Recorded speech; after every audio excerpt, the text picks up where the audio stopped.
Ասում ենք լավ, ձեր բոլոր սցենարներին համաձայն ենք այդ 23 չէ, հիշում եք իջող տարի։ Մի բան, մի հատ արդարություն վերականգնեք, էլի։ Մարդկանց սպառողական զամբյուղի գումարը չհարկենք, նախկինում եղել է մեր երկրում, դա վերացրել է։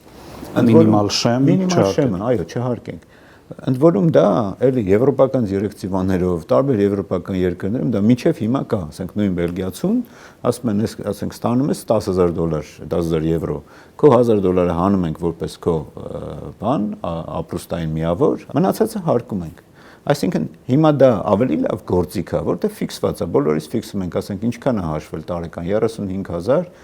տարի մեկ կարելի է վերանայել կամ 2 տարի մեկ։ Ասենք ասում ենք այսքան էս մարդու ուտել չմեռնելու փողն է, չենք հարկում, 150,000 ստացողի վրա դա էական ազդեցություն է ունենում, որտեղ 150 մինուս 35,000 անգամ 20%, քան 2 միլիոն ստացողի վրա։